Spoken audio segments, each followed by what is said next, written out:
하나님 앞에 귀한 예배 드리기 위해서 여러분의 삶의 자리에서 또 주님의 몸된 교회에서 다 준비하고 예비하여 하나님 앞에 나온 여러분, 하나님께서 축복해 주실 줄 믿습니다. 이제 우리 다 같이 일어나셔서 주기도문 찬양함으로 예배를 열어 나아가십시다.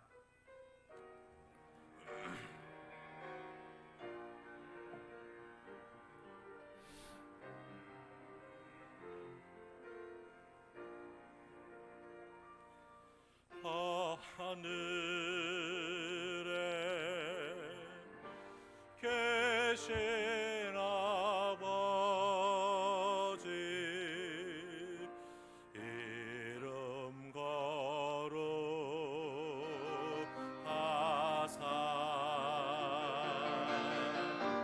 주님 나라 임하시고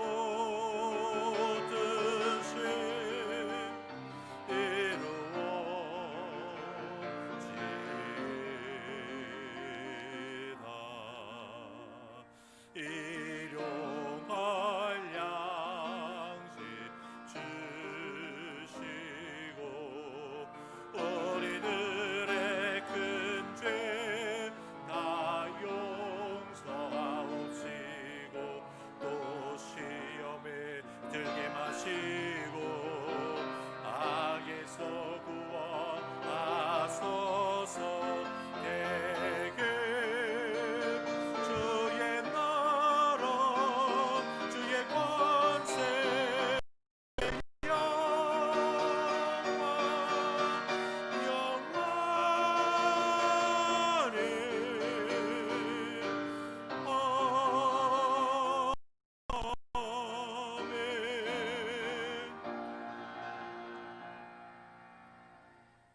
많은 백성이 가며 이르기를 오라 우리가 여호와의 산에 오르며 야곱의 하나님의 전에 이르자.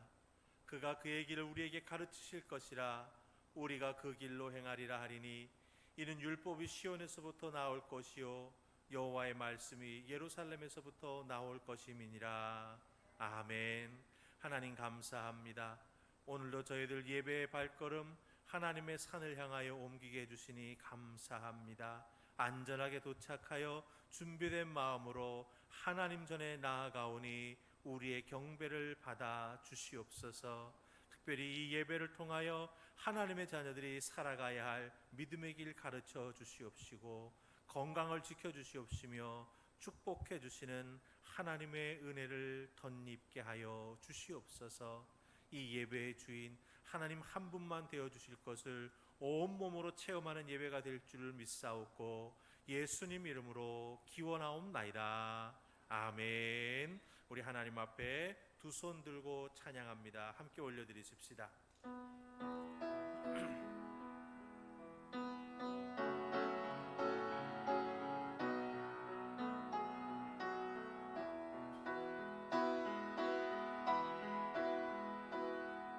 두 손 들고 찬양합니다. 다시 오실 왕 여호와께 오직 주만이 나를 다스리네.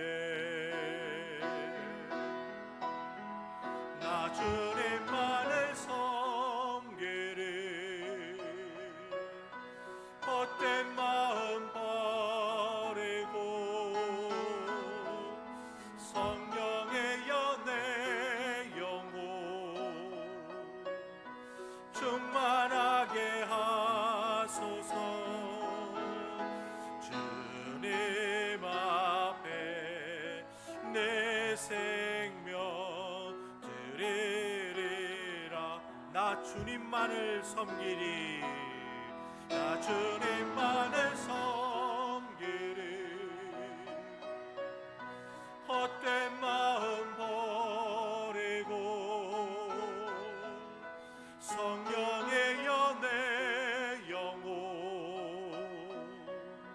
충만하게 하소서.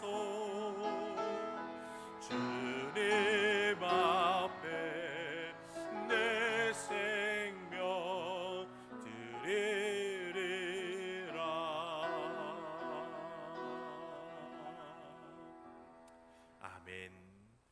우리의 찬양을 받으시기 합당하신 하나님 앞에 사도신경으로서 우리의 믿음 함께 고백합니다.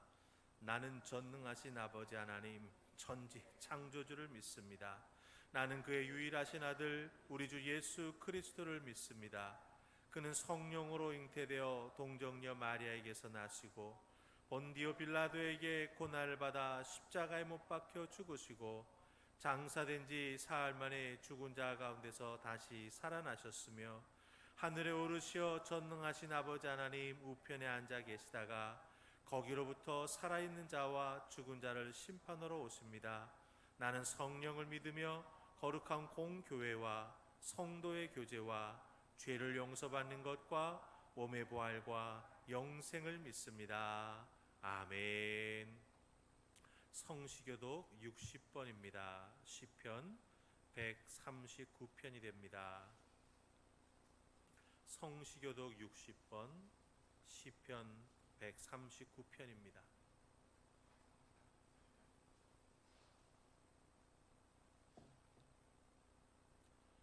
여호와여 주께서 나를 살펴보셨으므로 나를 아시나이다.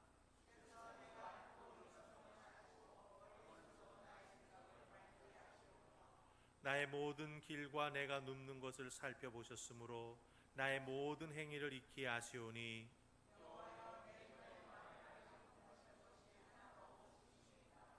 내가 주의 영을 떠나 어디로 가며 주의 앞에서 어디로 피하리이까.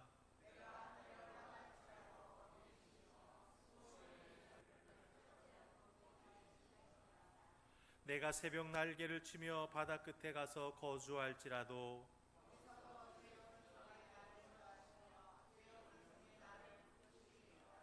하나님이여 나를 살피사 내 마음을 아시며 나를 시험하사 내 뜻을 아옵소서.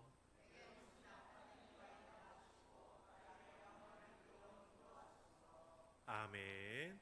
여러분들 다 자리에 앉으시고 찬송가 338장으로 우리 하나님께 영광 돌리십시다. 338장입니다.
주께 더 나아가기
이제 예배를 위해서 김진학 장로님 기도하십니다.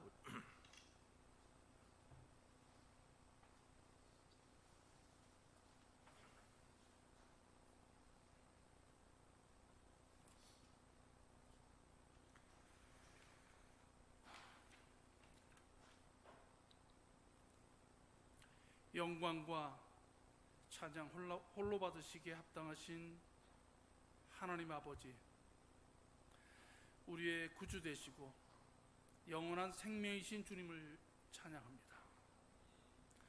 오늘 이 거룩한 주님의 날 여호와께 감사와 경배드리기를 원합니다. 우리의 온 마음을 다하여서 예배드릴 수 있도록 우리 한 사람 한 사람의 마음을 붙잡아 주시고 신령과 진정으로 드리는 우리의 이 예배를 기쁘게 받으시고 홀로 영광 받으시옵소서.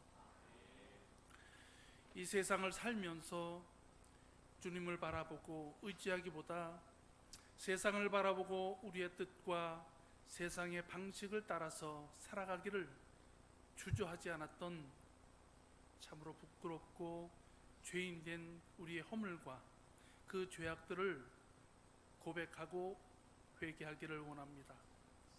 십자가의 보혈로 깨끗이 씻어주시고 정하게 하여 주옵소서. 힘들고 어려울 때일수록 더욱 우리의 믿음을 든든히 붙잡아 주셔서 흔들리는 우리들 되지 않게 하시고 인내와 믿음을 갖고 기다릴 줄 아는 커다란 믿음의 소유자 될 수 있도록 도와주시옵소서. 오래전에 주님의 뜻이 계셔서 지금 이곳으로 주의 전을 옮기시고 또 세우신 지 어느덧 10년의 시간이 흘렀지만 주님 부르심에 온전히 응답하지도 감당하지도 못하였음을 고백합니다. 저희들 긍휼히 여겨 주옵소서.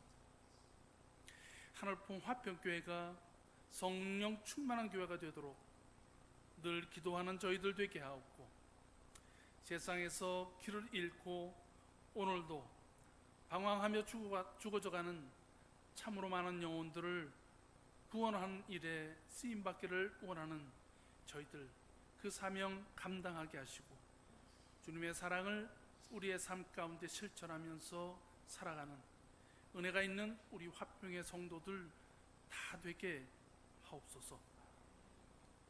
서로 화목하면서 사랑을 실천하는 우리들이 되게 하옵고 상처받고 또 위로받지 못한 영혼들을 위해서 기도하며 중보하는 하늘품 화평교회 되게 하옵소서.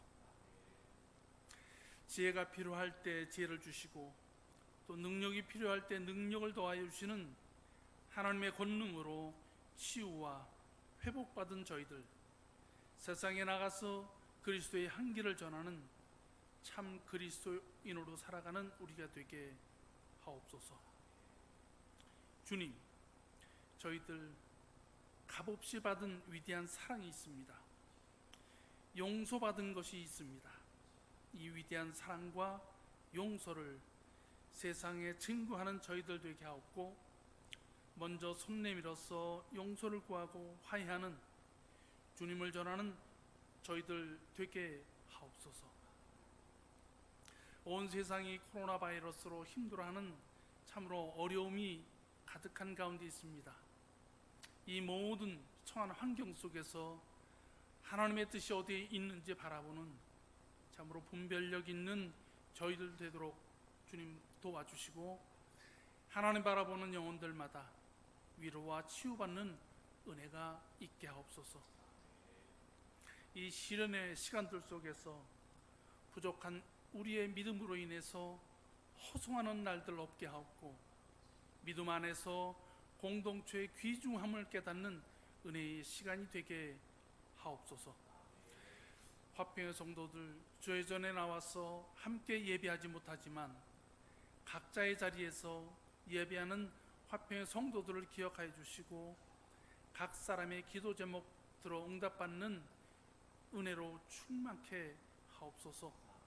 우리의 힘과 의지로 아무것도 이룰 수 없음을 고백합니다. 주님, 이곳에 임재하여 주셔서 모든 멍에와 죄의 짐을 감당하여 주시옵소서. 오늘도 말씀 선포하기 위해서 단위에 세우신 장 목사님께 능력을 더하여 주시고 권세 있는 말씀 선포할 수 있도록 도와주시옵소서. 듣는 우리의 마음을 활짝 열게 하시고 귀한 변화받는 하늘의 충만한 은혜로 채워 주시옵소서. 목마른 영혼들에게 영생수가 되는 말씀이 되게 하셔서 축복의 역사가 일어나는 이 화평재단 되게 하옵소서. 새로운 한 주간 주님 부르심에 순종으로 응답하는 저희들 다 되게 하시고 임마누엘 되시는 우리 주 예수 그리스도 이름으로 기도드립니다.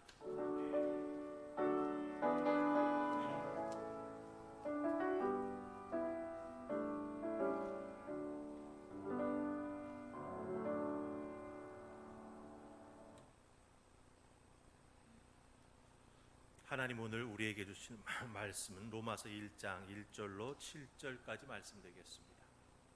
로마서 1장 1절로 7절까지 말씀 우리 다 찾으시면 한 절 한 절 말씀 교독해서 읽어 내려가십시다. 로마서 1장 1절로 7절입니다. 제가 가지고 있는 성경으로는 신약 328쪽이 되겠습니다. 다 찾으신 줄 알고 제가 1장 1절 말씀 먼저 읽습니다. 예수 그리스도의 종 바울은 사도로 부르심을 받아 하나님의 복음을 위하여 택정함을 입었으니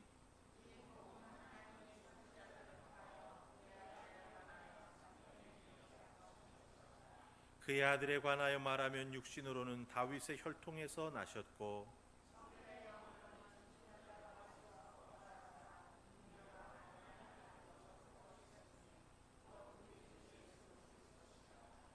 그로 말미암아 우리가 은혜와 사도의 직분을 받아 그의 이름을 위하여 모든 이방인 중에서 믿어 순종하게 하나니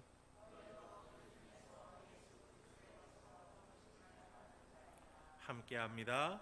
로마에서 하나님의 사랑하심을 받고 성도로 부르심을 받은 모든 자에게 하나님 우리 아버지와 주 예수 그리스도로부터 은혜와 평강이 있기를 원하노라. 아멘. 우리가 함께 읽은 로마서 1장 1절로 7절 말씀이 우리 하나님 큰 깨달음에 허락해 주실 줄 믿습니다. 우리 기도하십시다. 좋으신 하나님 감사합니다. 오늘도 살아 역사하셔서 하나님의 자녀들에게 이 땅에서 살아갈 때 필요한 하늘 양식, 하나님 예비하신 만나의 은혜를 허락해 주시기 위하여 저희들 불러주시니 감사합니다. 아버지 앞에 마음의 문 활짝 열고 믿음의 길을 종구 세우고 말씀 앞으로 달려 나아갑니다. 말씀하여 주시고 그 말씀의 은혜와 능력을 통하여 우리의 심령이 새롭게 되게 하여 주시옵소서. 특별히 한 주간 동안 말씀 의지하며 살아갈 때에 하나님의 자녀로 좌로나 우로나 치우치지 아니하고 실족하지 아니하고 믿음으로 세상을 밝게 비추어 나아가는 하나님의 자녀들 다 될 수 있도록 축복하여 주시옵소서. 이 부족한 종 하나님 말씀 증거하는 입술로만 사용되기를 소원하옵고 예수님 이름으로 기도하옵나이다. 아멘.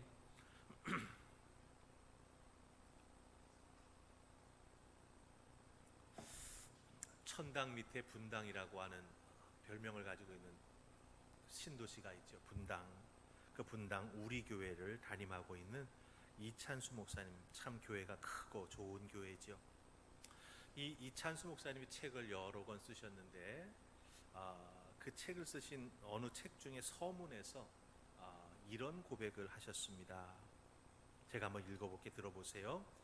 언제부턴가 내가 복음의 능력을 별로 기대하지 않아도 전혀 불편하지 않은 목사가 되어버렸다. 교회의 풍성한 예산, 많은 성도, 잘 갖춰진 시스템들로 복음의 생생한 능력을 기대하지 않아도 절박하게 하나님께 매달리지 않고도 아무 일 없이 교회가 잘 운영되는 듯 보이기 때문이다. 이렇게 말했습니다.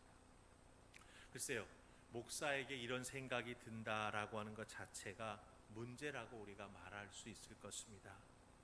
하지만 이 목사님이 자기가 쓴 책에 글로 이걸 남겼다라고 하는 건 무엇을 의미할까요?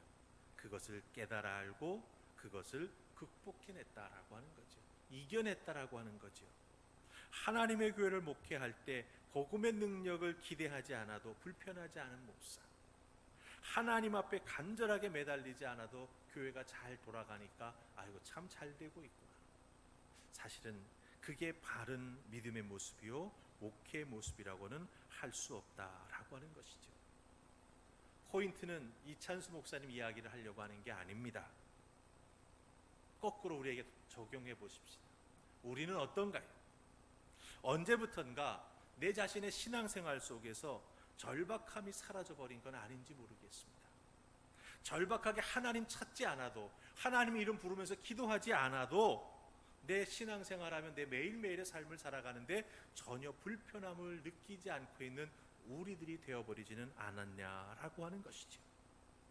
하나님 절박하게 찾지 않아도 내가 일할 수 있는 직장에서 혹은 삶의 터전에서 바쁘게 살아가기만 하면 문제 없는 거지. 하나님 앞에 나아가 절박하게 기도하지 않아도 내 삶이 경제적으로 쪼들리지 아니하면 나 잘 살고 있는 거지. 하나님 앞에 은혜 받기를 소망하는 간절한 심령으로 나와 예배 드리지 못하지만 주일 예배 참석하면 나 잘 신앙생활하고 있는 것 아닌가? 이런 생각 사실 우리가 하기 쉽다라고 하는 것이죠. 근데 사도 바울은요, 이렇게 하나님 앞에 절박하지 못한 심령들, 하나님 앞에 간절한 마음으로 기도하지 못하는 그런 심령으로 살아가면서도 나 잘 살고 있어, 나 잘 믿고 있어, 이렇게 생각하는 영혼에 대해서 로마서 1장 21절에서 이런 말을 합니다. 하나님을 알되 하나님을 영화롭게 아니하며 하나님께 감사하지도 아니하고 오히려 그 생각이 허망하여지며 미련한 마음이 어두워졌나니, 이렇게 말합니다. 하나님을 알았었습니다. 그런데 절박함도 사라지고 간절함도 사라지고 기도 하나 안 하나 내 삶에 별 변화가 없는 것 같으니까 하나님을 영화롭게 하는 예배도 느슨해지고, 정말 감사할 제목 하나님 주셨지만 감사할 줄 모르고 내가 잘해서 그렇게 된 것이지. 그것을 허망한 생각이라고 말합니다. 그것을 미련한 마음이라고 말합니다. 그리고 그런 마음은 점점 우리의 영혼을 어둡게 만든다, 우리의 마음을 어둡게 만든다고 사도 바울은 말해주고 있다라고 하는 것이죠. 하나님을 알았던 내가 하나님을 영화롭게 하는 일에 있어서 조금씩 멀어지기를 시작하면 그 결과는 마음이 어두워집니다. 우리의 영혼이 어두워집니다. 신앙생활에 있어서 정말 갈급함이 사라지고 점점 편안함을 추구하는 우리가 되기 쉽다라고 하는 것이죠. 하나님 주시는 은혜와 축복이 분명 내 삶에 있음에도 불구하고 감사의 고백을 할 줄 모른다면 그 인생은 정말 어두운 영혼, 마음속에 하나님께 정말 전심을 다해서 나아가지 못하는 안타까운 영혼이 되고 만다라고 하는 것이죠. 때로는 우리가 그렇게 어두운 영혼이 됐는지 모르고 살아갈 때가 많이 있어요. 분명히 증상은 있음에도 불구하고 그 증상을 잘 진단해서 내 영혼이, 내 신앙이 점점 어두워져 가고 있구나, 내 믿음의 불이 꺼져 가고 있구나, 이런 걸 제대로 느끼지 못하고 사실 나 잘 되고 있어, 이런 식으로 자기를 다독이면서 그렇게 열심히 그냥 살아가면 되는 거지, 이런 마음을 가지게 된다라고 하는 것이죠. 여러분, 내 생각에는 켜져 있다고 느낄지 모르지만 하나님 보시는 하나님의 안목에서 우리의 신앙의 등불이 켜져 있어야 된다라고 하는 것입니다. 그래서 정말 내가 켜져 있는지 꺼져 있는지 제대로 분간하지 못하는 우리들에게 이 로마서 말씀은 참으로 필요합니다. 자기 스스로 크리스천이라고 생각하는 우리들이지만 하나님 절박하게 찾지도 않아도 별로 크게 문제될 것 같지도 않고, 하나님께서 주시는 은혜 속에 살아간다고 하지만 사실 일주일 내내 성경책 한번 펼쳐보지 못하는 우리들의 바쁜 생활 속에서 바쁘니까 그런 거지. 이런 식으로 치부하며 넘어가는 우리들의 모습, 사도 바울은 어떻게 말할까요? 사도 바울은 우리에게 목청을 높여서 말할 것입니다. 우리에게 복음을 주신 하나님의 은혜와 능력으로 다시 영적 호흡을 할 수 있는 하나님 주시는 생기를 공급받아야 한다. 하나님의 리바이벌을 경험할 수 있는 우리 모두가 되어야 한다라고 사도 바울은 우리에게 목청을 높여서 설교하고 권면하고 강권할 것입니다. 사도 바울은 과거에 자기 스스로를 생각할 때, 사울이었을 때입니다. 쉽게 말하면 하나님 앞에 정말 잘 켜져 있는 등불이라고 생각했습니다. 예수 믿는 사람들의 등불이 꺼졌다라고 생각했습니다. 그렇기 때문에 꺼져 있는 그 사람들을 다시 돌아오게 만들어야 된다고 열심을 냈던 자입니다. 예수 믿는 자들을 찾아가 잡아서 옥에 가두고 그들을 다시 율법의 종으로 만들려고 했던 일을 감당했던 자이죠. 그러니 어떻습니까? 내 등불은 잘 켜져 있다라고 생각해왔던 자다라고 하는 것이죠. 그런데 오늘 우리가 읽은 로마서 1장 1절로 7절 말씀 보시기 바랍니다. 그렇게 내 등불 잘 켜져 있다라고 생각했던 사도 바울이 자기 자신에 대해서 지금 내가 어떤 사람이다라고 로마에 있는 교인들에게 편지를 보내면서 설명하고 있습니까? 우리 1절 말씀 함께 보십시다. 찾으셨습니까? 같이 읽습니다. 자, 시작. 예수 그리스도의 종 바울은 사도로 부르심을 받아 하나님의 복음을 위하여 택정함을 입었으니 아멘. 사도 바울은 로마의 편지를 쓰면서 자기의 이름을 바울이라고 소개합니다. 사실 로마의 교회는 사도 바울이 전도해서 선교해서 거기서 가서 세운 교회가 아닙니다. 자생적으로 생긴 교회예요. 그 교회에 믿음에 대한 권면의 편지를 써서 보내면서 자기를 바울이라고 소개합니다. 헬라어로는 바울로스라고 할 수 있습니다. 바울의 본래 이름이 뭐지요? 사울입니다. 헬라 말로는 사울로스입니다. 사울은 베냐민 지파 출신입니다. 이스라엘의 처음 왕 사울도 베냐민 지파 출신입니다. 사울이라고 하는 이름의 뜻은 요구하다, 에스크드라고 하는 뜻을 가지고 있습니다. 요구를 하면 채워지면 만족하면 좋은데 요구는 채워지면 또 다른 요구를 낳기 때문에 사실은 채워지지 않습니다. 만족하지 못합니다. 이스라엘의 처음 왕이었던 사울도 요구하다라고 하는 이름의 뜻 그대로 삶을 살았죠. 하나 채워지면 또 하나를 요구합니다. 다윗에게 찬송 하나 부르면 또 다른 찬송 부르라고 요구했었습니다. 그러다가 결국 어떻게 됩니까? 만족하지 못하게 되자 다윗과의 관계 속에서 그 만족하지 못하면 열등감이 되어버렸고 그 열등감을 극복하지 못함으로 말미암아 사울 왕은 하나님과의 관계도 단절되고 말았다라고 하는 것이죠. 왜 사도 바울이 사울이라고 하는 이름을 갖게 되었는지 사울 왕과의 관계는 분명하지 않지만 지파가 같다라고 하는 그것 하나로 우리가 가만히 살펴볼 때 이 사울이었을 때 사도 바울의 삶의 모습은 어떤 삶이었을까 우리가 미루어 짐작할 수 있습니다. 요구하는 삶, 지적하는 삶, 그런 자기의 삶의 모습이 어떤 모습이었나 빌립보서 3장 5절과 6절에서 사도 바울은 말합니다. 뭐라 그러지요? 나는 8일 만에 할례를 받았다. 율법에 정해진 대로 착착 순서를 밟아가는 사람이라고 하는 거예요. 이스라엘 족속이요 베냐민 지파요 히브리인 중에 히브리인이요 율법으로는 바리새인이다. 열심으로는 교회를 박해하고 율법의 의로는 내게 흠을 찾을 수가 없다라고 자신 있게 말했던 사람입니다. 그러니 얼마나 등불이 잘 켜져 있다라고 생각했었겠어요. 근데 여러분들 여기서 무엇을 발견하세요? 왜 그 이름이 사울이었을까요? 사울의 이름의 뜻처럼 자기 자신이 아닌 다른 사람들을 끊임없이 지적합니다. 율법의 잣대로 재어보니 이게 잘못됐습니다. 이거 고치세요. 나한테 와서 검사 받으세요. 다른 사람을 지적하고 끊임없이 요구하는 삶을 살았음을 알 수 있다라고 하는 거죠. 율법이 이렇게 살아야 합니다. 그렇지 않으면 너는 죄를 짓는 것이다. 율법대로 징계를 받아야 한다. 다른 사람을 끊임없이 지적하고 끊임없이 요구하는 삶을 살았던 것, 그게 바로 사울의 삶이었다라고 하는 거예요.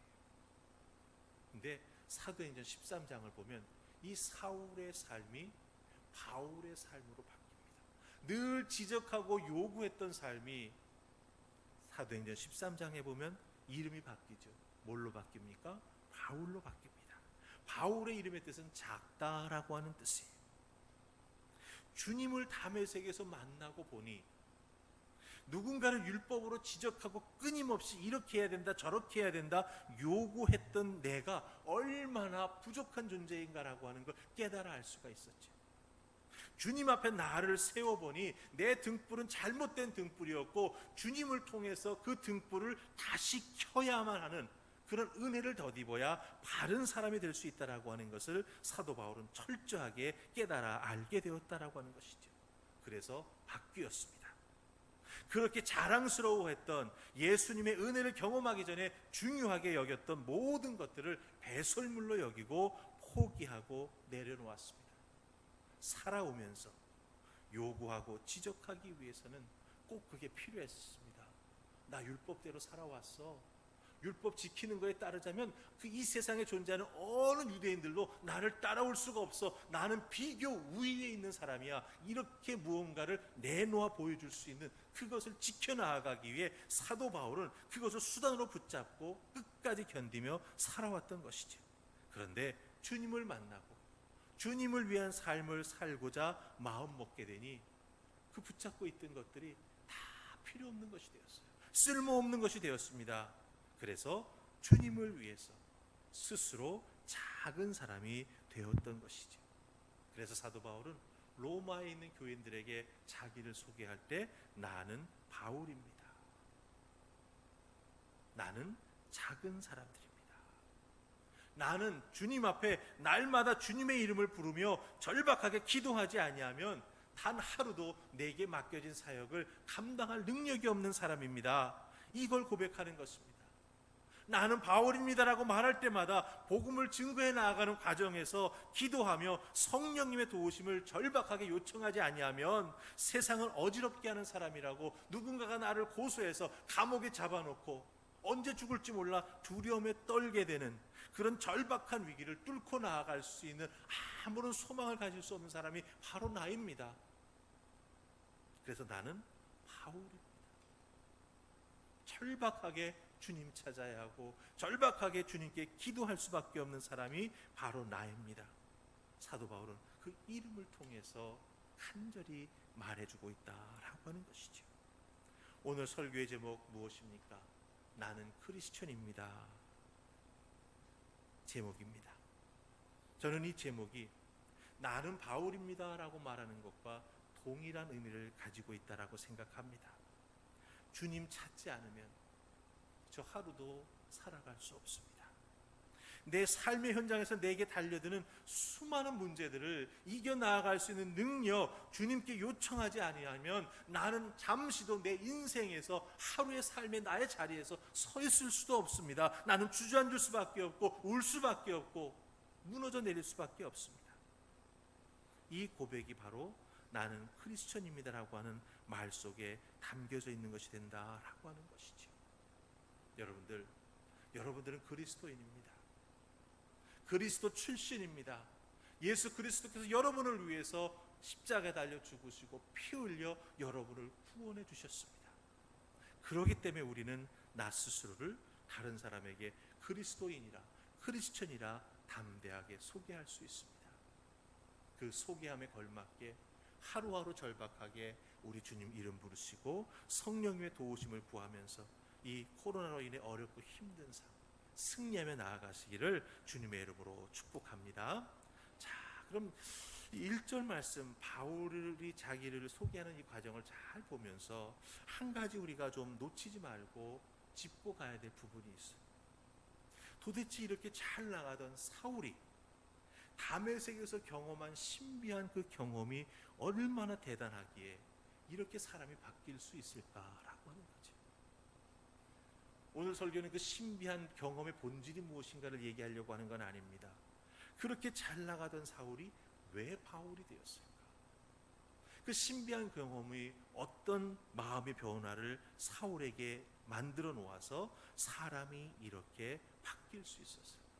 근본적인 변화, 아주 레디컬한 변화잖아요. 사울이 얼마나 급격하게 근본적으로 바뀌었으면 사울이 바뀐 그 소식을 듣고 사람들이 바울을 죽이겠다고 가슴속에 칼을 품고 찾아다녔지 않습니까? 그만큼 근본적인 변화가 이 바울에게 일어났다라고 하는 거죠. 그럼 도대체 그 변화가 뭘까라고 하는 겁니다. 그 변화는 바울이 사용하고 있는 한 단어에서 우리가 찾을 수 있습니다. 바로 1절에 나오는 종이라고 하는 단어입니다. 제가 읽어볼 테니 다시 보시기 바랍니다. 1절, 예수 그리스도의 종 바울은 사도로 부르심을 받아 하나님의 복음을 위하여 택정함을 입었으니. 아멘. 바울은 자기 자신이 어떤 사람인지를 소개하는 아주 중요한 신앙적인 용어를 여기서 쓰고 있습니다. 바로 종이라고 하는 용어입니다. 이건 누가 붙여준 게 아니에요. 야, 바울로 이렇게 주님에서 일하는 거 보니까 정말 주님의 종 같구나. 그래, 앞으로 널 부를 때에 바울, 종 이렇게 딱 붙여줄게. 이렇게 누군가가 붙여준 게 아닙니다. 사도 바울 스스로가 자기를 표현할 때 종이라고 하는 단어를 쓴다라고 하는 것이죠. 이 종에 해당되는 헬라어 단어가 둘로스라고 하는 헬라어 단어입니다. 뜻은 종도 되고 사실은 노예라고 하는 뜻도 있어요. 근데 성경 속에 나오는 이 둘로스를 종으로 번역하면 사실 그 담고 있는 의미가 온전하지 않다라고 주장하는 목사님이 있습니다.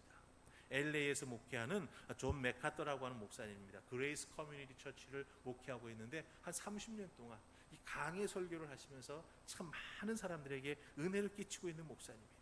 그분이 책을 한 권 썼는데 슬레이브, 노예라고 하는 제목의 책을 썼습니다. 그 책에서 이 둘로스라고 하는 번역은 서번트라고 번역하면 안 된다. 종으로 번역하면 안 된다. 슬레이브, 노예로 번역하는 것이 옳다라고 말합니다. 목사님이 이렇게 말합니다. 종은 고용된 사람이다. 일할 기간이 끝나면 집으로 갈 수 있다. 하지만 노예는 물건이다. 소유주가 따로 있다. 주인이 원하는 것을 목숨 걸고 대가 바라지 못하고 자기 힘들다고 포기하지 못하고 꼭 이루어내야 하는 게 노예다. 둘로스다. 이렇게 말합니다. 그렇다면 여러분 분명해집니다. 자기 자신을 예수님의 종으로 소개한 바울은 노예처럼 자기의 목숨을 예수님께 맡기고 어떤 경우에도 예수님의 명령, 맡겨주신 사명을 감당하기로 결단했기에 자기가 가지고 있던 모든 것을 배설물로 여기고 내려놓을 수가 있었다라고 하는 것이죠. 그래서 베냐민 지파에 속했다라고 하는 혈통, 바리새인이라고 하는 율법에 있어서는 흠결이 없는 완벽한 사람이라고 하는 세간의 평가도, 당대 최고의 율법 선생인 가말리엘 밑에서 율법을 배운 사람이라고 하는 학맥과 인맥까지도 사도 바울은 다 포기했습니다. 왜? 예수님의 종이기 때문에, 예수님의 노예이기 때문에. 우리는 그리스도인입니다. 나는 바울입니다라고 하는 말과 나는 그리스도인입니다라고 하는 말 같다라고 했지요. 그런 의미에서 여러분들 6절 한번 잘 보시기 바랍니다. 사도 바울이 로마에 있는 교인들에게 말합니다. 너희라고 할 때 너희는 로마의 그리스도인입니다.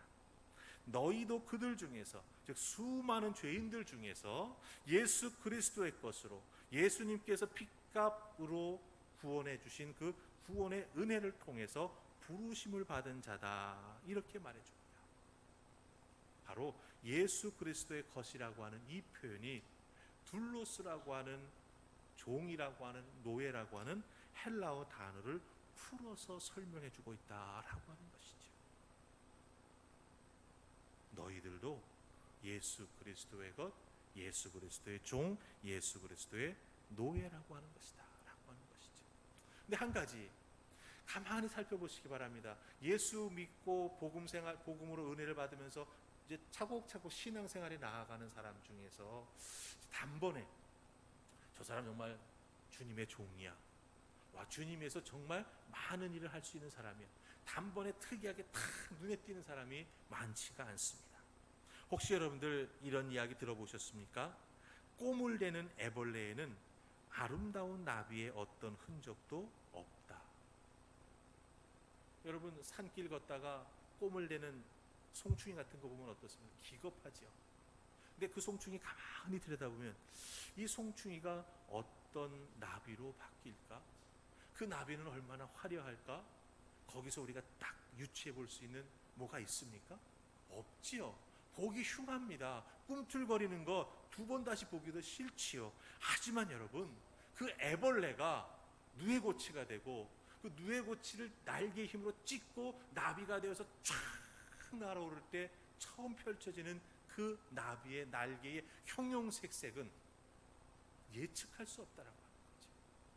이 말은 20세기 레오나르도 다빈치라고 불리우는 버크민스터 풀러라고 하는 사람이 말한 말입니다. 현재 애벌레의 모습 속에 얼마나 아름다운 나비로 변할 수 있는 가능성이 있는지 사실 증거가 없지요. 하지만 언젠가 때가 되면 애벌레는 누에고치가 돼요. 그 누에고치 속에 갇혀있던 나비는 어느 순간 자기의 날개로 그것을 찢고 날아오를 때, 와, 멋진 나비구나, 저런 아름다운 색깔로 하늘을 날아다닐 수 있구나, 우리가 감탄하게 된다라고 하는 것입니다. 제가 이 말씀 여러분들에게 왜 드리는지 압니까? 우리도 지금 주님의 종으로서의 역할 감당해 나아갈 수 있는 일말의 가능성 보입니까? 여러분, 예수님의 노예로 살아갈 자신 있으세요? 쉽지 않습니다. 마치 우리는 애벌레와 같습니다. 하지만 우리는 원래 하나님의 형상대로 창조된 하나님의 자녀들이라고 하는 거예요. 지금 당장 우리 속에 주님을 위해서 일할 수 있는 뭔가 능력이 있어 보이고 가능성이 있어 보이는 것들이 쫙 나타나지는 않는다 할지라도 우리 속에 내재되어 있는 게 무엇입니까? 하나님의 형상, 하나님의 능력이고 하나님의 은혜입니다. 예수 그리스도를 통해서 우리는 그 십자가의 보혈을 통해서 복음의 은혜와 능력을 통해서 그 형상을 회복했다라고 하는 것이죠. 그 회복한 많은 그리스도인들이 은혜를 받고 말씀을 통해서 도전을 받고, 특별히 이 로마서는요, 사람을 변화시키고 사람을 보존하는 놀라운 은혜와 능력이 있습니다. 왜 그런지 아십니까? 애벌레가 나비가 될 수 있도록 도와주는 능력이 있습니다. 왜 그런지 아십니까? 바로 사도 바울, 이 로마서를 쓴 사도 바울이 그런 경험을 했던 사람이기 때문이죠. 교회 역사를 보면은요, 이 로마서를 통해서 변화된 인생을 살았던 많은 위대한 우리들의 믿음의 조상들이 있습니다. 여러분이 잘 아는 성 어거스틴, 젊은 나이에 학식이 아주 뛰어났습니다. 수사학을 공부했습니다. 언변이 뛰어납니다. 사람들을 매혹시키는 말을 잘했어요. 인기가 많았습니다. 인기가 많은 만큼 유혹도 많았죠. 그 젊은 나이에 거리의 여자와 사생아까지 나왔습니다. 신앙을 저버린 지는 오래됐습니다. 어머니 모니카가 그 아들을 보면서 하나님 앞에 마음 아파하며 참 많은 기도를 드렸습니다. 그러던 어느 날 집에서 정원을 이렇게 거닐고 있는데 갑자기 뭔가 꿈결 같은 소리가 어느에서 들려오는 것 같아요. 어디서 들리나 두리번거리지만 그 소리가 어디서 오는지는 알지를 못했습니다. 그런데 그 어거스틴의 귀에 들려왔던 소리가 있습니다. 똘레레게 똘레레게, 물론 라틴어지요. 똘레레게가 뭔지 아십니까? 집어들어 읽어라, 집어들어 읽어라. 그래가지고 방으로 뛰어가서 무언가 홀린 사람처럼 성경을 펴서 쫙 읽었습니다. 그게 로마서 13장 13절 14절이에요. 낮에와 같이 단정히 행하고 방탕하거나 술 취하지 말며 음란하거나 호색하지 말며 다투거나 시기하지 말고 오직 주 예수 그리스도로 옷 입고 정욕을 위하여 육신의 일을 도모하지 말라. 오직 예수 그리스도로 옷 입어라. 이 말씀에 어거스틴이 무릎을 꿇었습니다. 죄를 고백하고 예수 그리스도를 다시 자기 자신의 구세주로 받아들였습니다. 그 뒤에 어떤 역사가 나타났습니까? 신의 도성이라고 하는 엄청난 책을 썼어요. 더군다나 그때부터 신학적으로 여러 가지 교회에 대한 도움을 주면서 당대의 최고의 신학자, 교회에 도움을 주는 많은 믿음의 사람이 되었다라고 하는 것입니다. 종교개혁자 마틴 루터는 어떻습니까? 사제지요. 또 공부를 많이 해가지고요, 신학 박사예요. 그래서 대학에서 이 사제가 되려고 하는 지원자들을 가르치는 일도 했습니다. 그런데 마틴 루터에게는 한 가지 문제점이 있었어요. 뭔지 아세요? 사제고 성경을 잘 아는 신학 박사임에도 불구하고 내가 죽으면 내가 천국 갈 수 있을까 없을까, 이 부분에 대한 확신이 없었어요. 그래서 고민도 많았고요. 그렇기 때문에 더 성경을 깊이 연구했습니다. 그러다가 로마서를 만났습니다. 말씀을 읽고 연구합니다. 1장 17절. 오직 의인은 무엇으로 말미암아? 믿음으로 말미암아 구원을 얻고 영생을 얻으리라. 이 말씀을 다 깨달아 알게 되었죠. 그래서 솔라 피데, 그러니까 믿음으로만 구원받는다라고 하는 구원론의 가장 성경적인 진리에 뼈대를 놓은 자가 되었다라고 하는 거죠. 그 당시 천주교는 어땠습니까? 돈으로 구원을 얻을 수 있다라고 이야기했습니다. 면죄부를 받았습니다. 동전이 땡그랑 동통에 떨어지는 소리가 들리는 순간 연옥에 있던 사람이 천국으로 간대요. 와, 그 잘못된 가르침, 틀렸다라고 말하면서 개혁을 요구하면서 종교 개혁을 일으켰습니다. 무엇을 만나서? 로마서의 말씀을 만나서. 오늘부터 시작해서 8월 31일까지 이 로마서 전체의 말씀을 가지고 새벽 기도를 쭉 해나갑니다. 주일날은 주일날 본문, 로마서의 말씀 본문에 걸린 걸 가지고. 여러분들도 혹시 주님 앞에 내 믿음 다시 세우고 싶다, 정말 주님을 위해 둘로스의 삶을 살고 싶다, 아니 내 삶 속에 절박한 믿음을 다시 한번 회복하고 싶다, 로마서 말씀 앞에 나오시기 바랍니다. 징검다리 설교를 할 것입니다. 주중 말씀 중에서, 주중에 새벽기도 한 10분밖에 설교하지 않잖아요. 그럼 그 한 주간 새벽기도 말씀 중에서 좀 더 깊이 살펴야 될 부분, 주일날 예배 때 서론 부분에서 징검다리, 그리고 그 주일날 말씀으로 돌아와서 말씀 속에 숨어있는 하나님의 은혜와 은총을 살피면서 설교 말씀하려고 합니다. 한 6주 동안 로마서에 여러분들 같이 집중해 보십시다. 새벽기도 나오기 어려우신 분들은 새벽기도 끝나면 한 7시쯤 되면은 동영상을 올려놓습니다.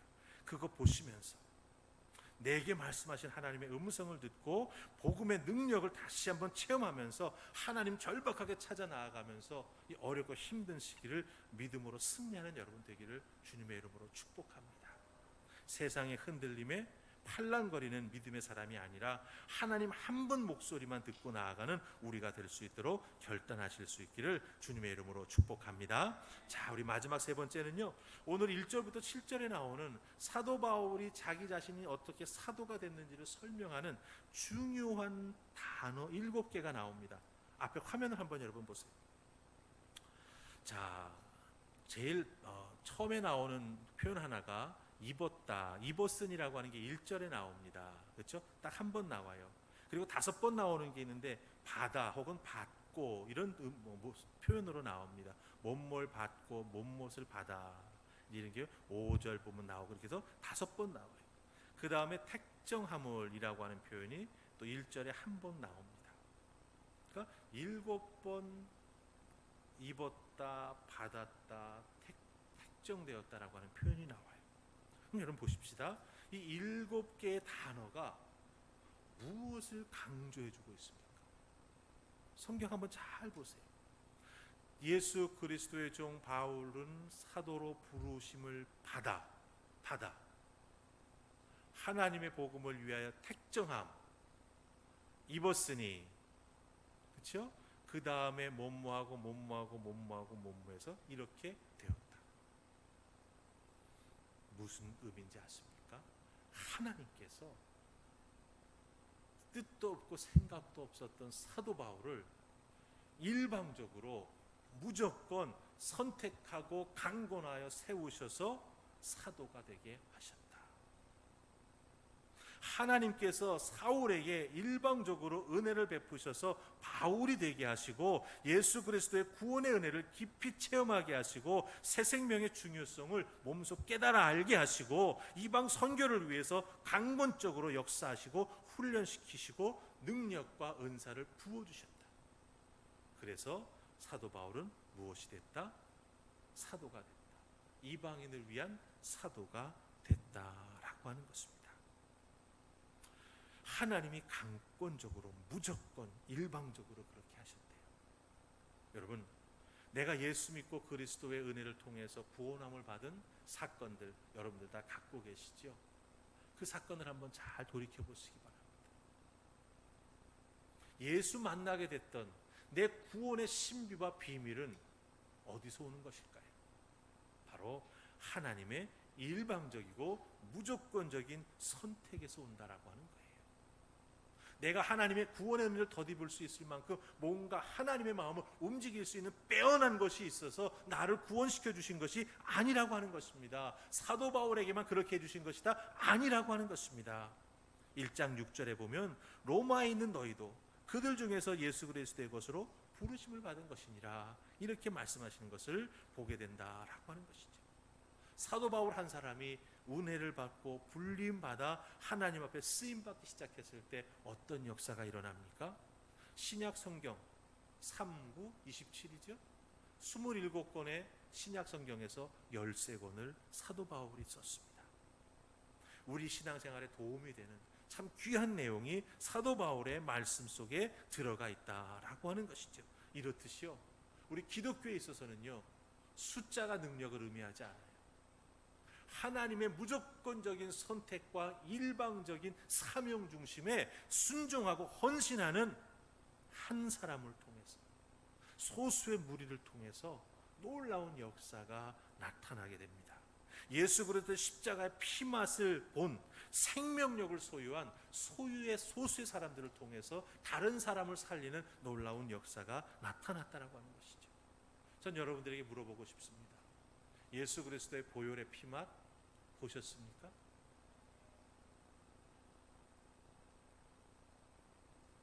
어떠세요? 여러분 성찬식 하시잖아요. 그때마다 몸과 피를 먹고 마신다라고 하지 않아요? 포도맛? 빵맛? 아닙니다. 그 속에 담겨져 있는 영적인 의미, 믿음으로 다가가서 그 빵을 대하고 포도주를 대할 때 내게 주시는 은혜가 바로 그 십자가의 보혈의 맛이라고 하는 걸 여러분 기억해야 합니다. 그래야 주님께서 너를 들어 쓰시겠다라고 말할 때 부족한 나이지만 나 같은 한 사람이라도 하나님 들어 쓰신다고 하면 나를 드리겠습니다라고 하는 둘로스의 헌신, 종의 헌신, 노예의 헌신을 결단할 수 있는 우리가 된다라고 하는 것이죠. 여러분 한 분 한 분에게 부탁합니다. 사도 바울은 자기 자신을 죄인 중에 괴수라고 말했던 사람입니다. 그런데 그 사람이 변해서 놀라운 하나님의 복음 증거의 도구가 되었습니다.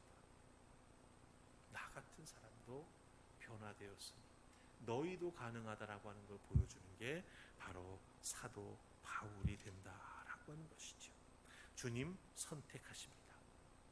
여러분도 선택해 주십니다. 그 선택해 주심을 통해 여러분을 세우시고 우리가 그리스도인답게 살아갈 수 있도록 은혜와 능력을 덧입혀 주신다라고 하는 것 꼭 기억하시고 주의 영광을 위해 그리고 여러분의 삶에 복음의 은혜와 능력이 나타날 수 있도록 믿음으로 힘차게 살아가는 하나님의 사람들 다 되실 수 있기를 주님의 이름으로 축복합니다. 아멘. 기도하십시다. 좋으신 하나님, 사도 바울, 나는 사도 바울입니다. 나는 종입니다. 이 한마디가 모든 것을 설명해 줍니다. 나는 그리스도인입니다. 나는 예수 믿는 사람입니다. 나는 주님의 종입니다. 우리의 이 한마디 고백이 모든 것을 대변할 수 있도록 믿음으로 살아가게 하시고 특별히 헌신하게 하시며 이 코로나19 바이러스로 인해 어렵고 힘든 삶 속에서도 오히려 더욱더 뜨겁게 믿음 생활에 나아가는 우리가 되게 하여 주시옵소서. 로마서 말씀 앞에 우리를 세웁니다.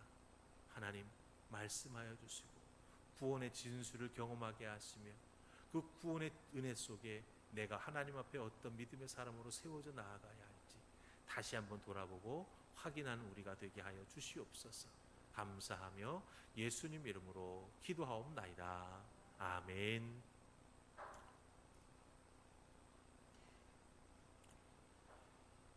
우리 주신 말씀 생각하면서 이런 교회 되게 하소서 부르시면서 예물 드리십시다.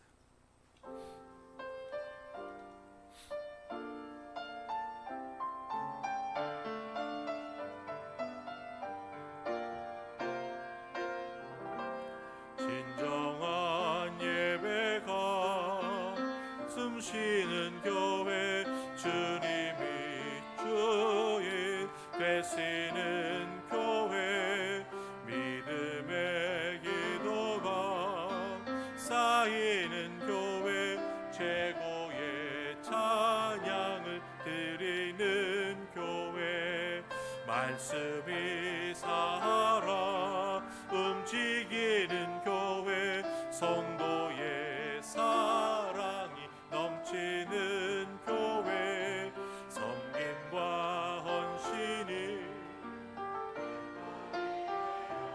열매 맺는 아름다운 교회, 주님의 마음 닮아서 이웃을 사랑하는 교회, 주님의 영광을 위해서 빛 되신 주님 전하는 교회, 사랑의 불꽃이 활짝 피어나 날마다 사랑에 빠지는 교회, 주께서 사랑하는 우리 교회가 이런 교회 되게 하소서.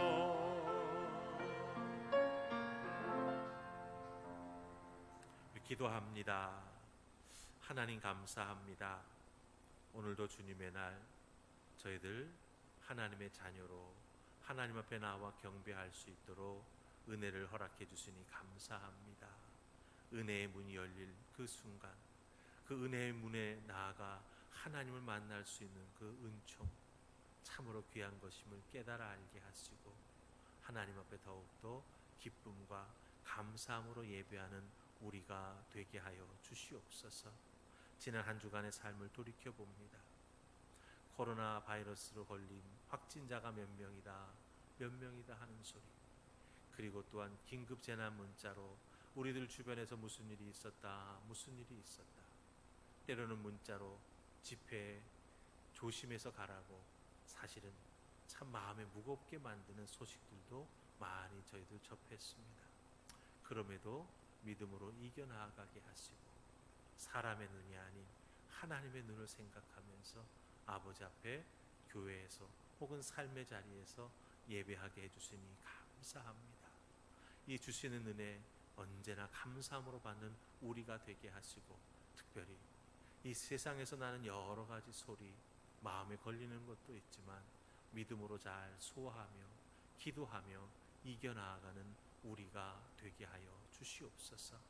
지난 한 주간을 살펴봅니다. 하나님께서 도우신 은혜가 있었습니다. 지켜주신 은혜가 있었습니다. 아버지 주시는 축복이 있었습니다. 감사합니다. 아버지 앞에 이 은혜 주신 것에 너무너무 감격하면서 귀한 예물을 올려드리오니 받아 흠양하여 주시옵소서. 10의 1조를 드립니다.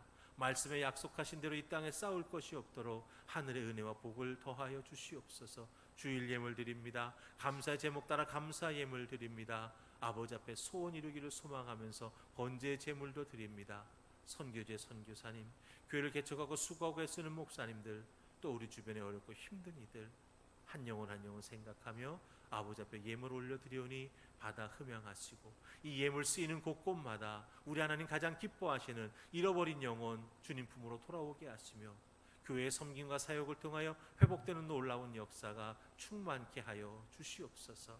살아계신 하나님의 영광이 드러나는 귀한 하나님 앞에 올려지는 예물 되기를 소원하옵고 예수님 이름으로 기도하옵나이다. 아멘. 아멘. 여러분 한 주간 동안 잘 지내셨어요? 만나서 반갑습니다. 자, 우리 두 손 높이 들고 앞뒤로 좌우로 눈으로 인사하시면서 축복합니다. 감사합니다. 예, 우리 한번 따라하십시다. 입으로 입가엔, 가슴엔, 두 발엔. 아멘. 감사합니다. 꼭 이루고 사시기 바랍니다. 자, 우리 주보 보시면서 교회 소식 함께 나누십시다. 영상 통화 혹은 전화 신방 중에 있습니다. 화요일과 목요일 시간을 정하고 통화합니다. 목사님 하신다 그러는데 나는 언제쯤 올까? 기다리는 맛이 있어야 돼요, 여러분들. 그래서 제가 하루 전에 꼭 연락을 미리 드립니다. 제가 하루에 한 가정 이상은 하지 않으려고 합니다. 한 20분에서 30분 사이로 이렇게 하는데 영상 통화를 해보면 참 좋아요. 일단 얼굴 보니까 반갑고요. 그 다음에 특별히 이제 가족에 전화를 하게 되면 자녀들과 함께 있는 모습을 보니까 얼마나 기쁜지 모르겠어요. 몇 달 동안 못 봤다고 부쩍 커버린 우리 주일학교 꼬맹이를 보니까 정말 마음이 울컥하더라고요. 그래서 참 하나님이 또 이 인터넷을 통해서 영상 통화하게 해주신 것에 대해서도 감사하면서 신방할 수 있었던 것에 대해서 감사하면서 여러분들에게 차곡차곡 연락을 드리고 통화하려고 합니다. 기억하시고 제가 연락드리면 잘 응답해 주셔서 모든 것이 순조롭게 진행될 수 있도록 도와주시기 바랍니다. 그리고 여러분들 저희가 찬양 반주기가 생겼어요. 이렇게 막 까만 박스에 금장으로 써있는데 여기 USB 컴퓨터에 연결해서 쓰는 거 찾아보니까 한 30만 원이 넘는 고가의 찬양 반주기입니다. 교회에서 필요한 곳에 잘 쓰도록 하겠는데 여러분이 도와주셨고 또 우리 집사님 한 분이 참 뭐라고 표현하면 좋을까요? 그걸 어떻게 또 지원을 했을까 하는 생각을 해봐요. 그냥 출근해서 매일 듣던 찬양인데 나도 한번 해봐야겠다. 그래서 우리 하늘봉합평교회 소식 그리고 여러분들 아마 이름도 몇 분은 방송에 나간 줄 압니다. 감사하고요. 또 이걸 통해서 하나님께 영광 돌리는 귀한 일들, 특별히 찬양을 사랑하는 우리들의 모습이 계속 만들어질 수 있기를 간절히 바랍니다. 자, 그 다음에 세 번째는요, 자기가 있는 자리에서 말씀 읽기, 기도하기, 그리고 공동체됨을 지켜나가기, 놓치지 말고 이루어갈 수 있도록 열심을 냈으면 좋겠습니다. 그래서 정말 이 코로나 바이러스 이 기간이 오히려 내 믿음을 성숙시키는 귀한 전환점이 되었다. 하나님 앞에 감사를 고백하고 또 교회에는 간증할 수 있는 그런 은혜가 임하기를 원합니다. 그 이외의 것들은 여러분 주보를 보시고 참조해 주시면 좋겠고요. 한 가지 부탁드리는 것은 높아심에서 교회 들어오실 때는 꼭 명부 작성하시고 발열 체크하시고 아셨죠? 꼭 세정대로 손 소독하시고 마스크 하시고 부탁을 드립니다. 아까도 왔다가 갔대요. 아까도 왔다가 갔대요. 예, 참 나라가 막 그냥 고발하게 만들고 신고하게 만들고 하긴 하는데 너그러운 우리가 참아줘야죠. 하겠습니다. 그리고 방역 잘하고 있다라고 하는 걸 세상 사람들이 알 수 있도록 우리가 최선을 다할 수 있었으면 좋겠습니다. 이상입니다. 이제 우리 다 같이 일어나셔서 왕이신 하나님 높임을 받으소서 찬양하고 축도로 예배 마칩니다.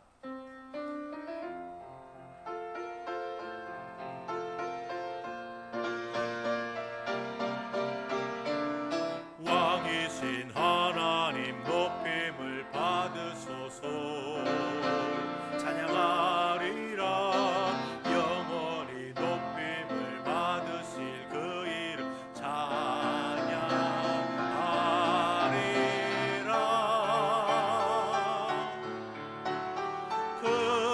그리스도 진리로 다스리네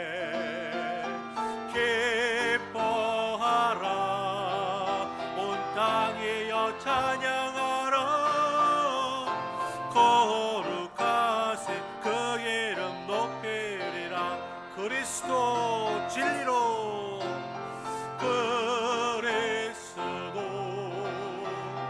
진리로 다스리네 기뻐하라